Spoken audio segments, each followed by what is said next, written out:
നമസ്തേ. ഇന്നത്തെ വീഡിയോയിലൂടെ നമ്മൾ മനസ്സിലാക്കുന്നത് എന്താണ് കണ്ടകശനി, എന്താണ് ഏഴര ശനി, എന്താണ് ജന്മശനി എന്നുള്ളതിനെ കുറിച്ചാണ് ഈ വീഡിയോയിലൂടെ ഞാൻ പറയുന്നത്. വളരെ ലഘുവായിട്ടുള്ള രീതിയിലാണ് ഞാൻ ഈ വീഡിയോയിൽ കണ്ടകശനിയെയും ഏഴര ശനിയെയും ജന്മശനിയെ കുറിച്ചും പറയാൻ ഉദ്ദേശിക്കുന്നത്.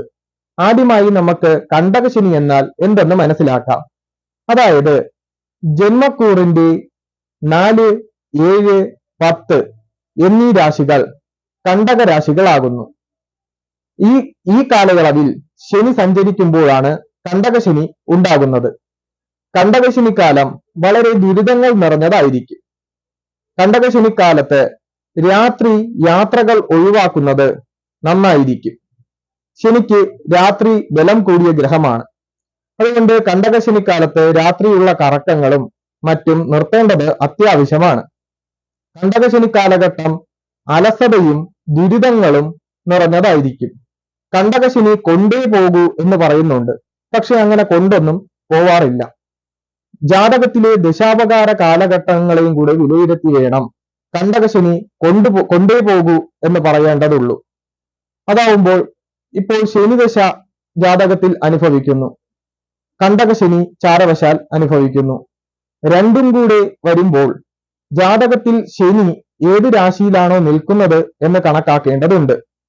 ശനി ജാതകത്തിൽ മകരകുംഭങ്ങളിലും തുലാം രാശിയിലും നിൽക്കുമ്പോൾ കണ്ടകശനി വന്നാലും ഏഴര ശനി വന്നാലും ജന്മശനി വന്നാലും വളരെ വലിയ രീതിയിൽ ആ വ്യക്തിയെ ശനി ബാധിക്കില്ല. ആ രാശിയിൽ വിപരീത ഫലമാണ് ശനി നൽകുന്നത്.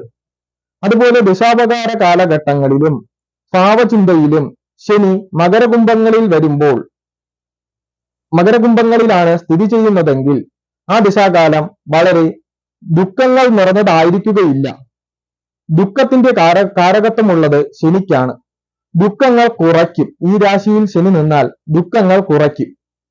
അതുകൊണ്ട് കണ്ടകശനി കാലഘട്ടത്തിൽ വേറൊരു കാര്യം ശ്രദ്ധിക്കേണ്ടത്, ഭാവചിന്തയിൽ വരുമ്പോൾ ലഗ്നത്തിലാണ് ശനി നിൽക്കുന്നതെങ്കിൽ അലസത, മടി മുതലായ കാര്യങ്ങൾ ഉണ്ടാകും. അതുപോലെ മുഖത്തിനും തലയ്ക്കും രോഗങ്ങൾ ഉണ്ടാകുവാൻ വളരെ സാധ്യത കൂടുതലാണ്. കാലാങ്കാനി വരാങ്ക മാനനമുരോ എന്നുള്ള നിയമപ്രകാരം കാലപുരുഷന്റെ അംഗങ്ങളായി ഓരോ രാശിയെയും കൽപ്പിക്കുമ്പോൾ ആ രാശിയില് കണ്ടകശനി വരുന്ന കാലത്ത് ആ രാശിക്ക് പറഞ്ഞിട്ടുള്ള അവയവത്തിന് രോഗങ്ങൾ ഉണ്ടാകുവാൻ കൂടുതൽ സാധ്യതയുണ്ട്. മുട്ടിലാണ് ശനി നിൽക്കുന്നതെങ്കിൽ മുട്ട് സംബന്ധമായ അസുഖങ്ങൾ വരുവാൻ കൂടുതൽ സാധ്യതയുണ്ട്. അതുപോലെ ചന്ദ്രൻ നിൽക്കുന്ന രാശിയുടെ 4-ാം രാശിയിൽ കണ്ടകശനി വരുന്ന കാലത്ത് മാതാവിനും സുഹൃത്തുക്കൾക്കും വാഹനങ്ങൾക്കും കേടുപാടുകൾ ഉണ്ടാകുവാൻ വളരെ സാധ്യത കൂടുതലാണ്. അതുപോലെ ചന്ദ്രൻ നിൽക്കുന്ന രാശിയുടെ 7-ാം രാശിയിൽ നിൽക്കുമ്പോൾ യാത്രാക്ലേശങ്ങൾ അനുഭവിക്കേണ്ടതായ യോഗവും വിവാഹത്തിന് കാലതാമസവും ഉണ്ടാകുവാൻ വളരെ സാധ്യത കൂടുതലാണ്. അതുപോലെ ചന്ദ്രൻ നിൽക്കുന്ന രാശിയുടെ 10-ാം രാശിയിൽ ശനി സഞ്ചരിക്കുന്ന കാലത്ത് കണ്ടകശനി ഉണ്ടാകുമ്പോൾ തൊഴിൽ പരാജയങ്ങൾ, തൊഴിലിൽ സ്ഥാനക്കയറ്റമില്ലായ്മ, തൊഴിൽ നഷ്ടപ്പെട്ടു പോകുക, ഇതുപോലെയുള്ള അനവധി കാര്യങ്ങൾ ചിന്തിക്കാവുന്നതാണ്. പക്ഷെ എങ്കിലും ഈ കണ്ടകശനിയിൽ നിന്നും ഒരു മോചനം കിട്ടുവാൻ വേണ്ടി എന്തൊക്കെ പരിഹാരങ്ങളാണ് നാം ചെയ്യേണ്ടത്? ശാസ്താവിന് നീരാഞ്ജനം ചെയ്യുന്നത് ഉത്തമമായിരിക്കും. അതുപോലെ ശബരിമല ക്ഷേത്ര ദർശനം നടത്താം.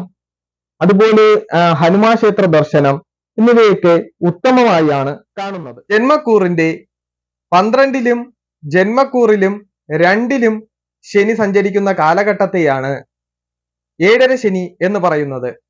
അതായത് ഒരു രാശിയിൽ ശനി 2.5 വർഷക്കാലമാണ് സഞ്ചരിക്കുന്നത്.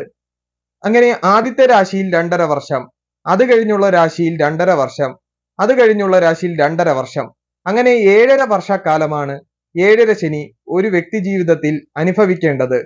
വളരെ ദുരിതങ്ങളും ദുഃഖങ്ങളും നിറഞ്ഞതായിരിക്കും ഏഴര ശനി കാലഘട്ടം. പഠിത്തത്തിൽ അലസത, മടി, കെട്ടിടത്തിന്റെ മുകളിൽ നിന്നും വീഴുക, കാൽമുട്ടുകൾ തട്ടുക, കൈമുട്ടുകൾ തട്ടുക, അങ്ങനെ പല അപകടങ്ങളും ഏഴര ശനി കാലഘട്ടത്ത് ഉണ്ടാകാം. കേസ്, വഴക്ക് മുതലായ അവസ്ഥകൾ വരെ ഉണ്ടാവുവാൻ വളരെ സാധ്യത കൂടുതലുള്ള ഒരു സമയമാണ് ഏഴര ശനി കാലഘട്ടം. ഈ കാലഘട്ടം കടന്നു കിട്ടാൻ വളരെ പ്രയാസമാണ്. 7.5 വർഷം ആയതുകൊണ്ട് എപ്പോൾ തീരും എന്നാണ് എല്ലാവരുടെയും ചോദ്യം. പക്ഷേ എല്ലാവരും അറിഞ്ഞിരിക്കേണ്ട ഒരു കണ്ടകശനി കാലഘട്ടത്തെ കാട്ടിലും ഏറ്റവും കൂടുതൽ ദൈർഘ്യമുള്ളതും ഏറ്റവും കൂടുതൽ ദുരിതം നിറഞ്ഞ കാലഘട്ടവുമാണ് ഏഴര ശനി കാലഘട്ടം. ഈ കാലഘട്ടത്തിൽ ശാസ്താവിന് നീരാഞ്ജനവും ശബരിമല ക്ഷേത്ര ദർശനവും ഒക്കെ നടത്തുന്നത് ഉത്തമമാണ്. എങ്കിലും ശനി ദശാകാലം വേറെയാണ്, ഏഴര ശനി കാലഘട്ടം വേറെയാണ്, കണ്ടകശനി കാലഘട്ടം വേറെയാണ് എന്ന് എല്ലാവരും മനസ്സിലാക്കേണ്ടതുണ്ട്. ഏഴര ശനി കാലഘട്ടം 12 ജന്മം 2, 12ലും ജന്മത്തിലും ശനി ചന്ദ്രൻ നിൽക്കുന്ന രാശിയിൽ സഞ്ചരിക്കുമ്പോഴാണ് ജന്മശനി ഉണ്ടാകുന്നത്. ഈ ശനിയാണ് ഏറ്റവും ദുരിതം നിറഞ്ഞത്. 12ലും ജന്മത്തിലുമുള്ള ശനിയാണ് ഏറ്റവും ദുരിതമുണ്ടാക്കുന്നത്. ഈ കാലഘട്ടത്തിൽ പലർക്കും ഓപ്പറേഷൻ മുതലായ കാര്യങ്ങൾ നടക്കുന്നതായി കണ്ടിട്ടുണ്ട്. പക്ഷെ എങ്കിലും ഈ കാലഘട്ടം നിങ്ങൾ കേസുകൾക്കും വഴക്കുകൾക്കും സാക്ഷി പറയാനും എന്നുള്ള രീതിയിൽ ഒന്നിനും പോകാതിരിക്കുന്നതാണ് നല്ലത്. ഈ കാലഘട്ടത്തിൽ ചിലപ്പോൾ കൂട്ടുകാരോ അങ്ങനെയുള്ളവരൊക്കെ വന്നിട്ട് പറയും, ഒന്ന് ജാമ്യം നിൽക്കാൻ വരുമോ എന്നൊക്കെ ചോദിക്കാം. അത് പിന്നെ നമുക്കതൊരു ദുരിതമായി മാറാറുമുണ്ട്. അതുകൊണ്ട് ഈ കാലഘട്ടത്തിൽ ഒരുവിധ കാര്യങ്ങൾക്കും പോകാതിരിക്കുന്നതാണ് ഉത്തമം. എന്തു വന്നാലും ഞാനില്ല എന്ന് പറഞ്ഞ് ഒഴിഞ്ഞു മാറുന്നതാണ് ഏറ്റവും ഉത്തമം. അതുപോലെ അടുത്തതായി നമ്മൾ മനസ്സിലാക്കുന്നത് ഏതൊക്കെ നക്ഷത്രക്കാർക്കാണ് ഇപ്പോൾ ജന്മശനി, ഏഴര ശനി, കണ്ടകശനി എന്നിവ അനുഭവിക്കുന്നതെന്ന് മനസ്സിലാക്കാം. ഏഴര ശനി അനുഭവിക്കുന്ന നക്ഷത്രക്കാർ ഏതൊക്കെയെന്ന് നമുക്ക് മനസ്സിലാക്കാം.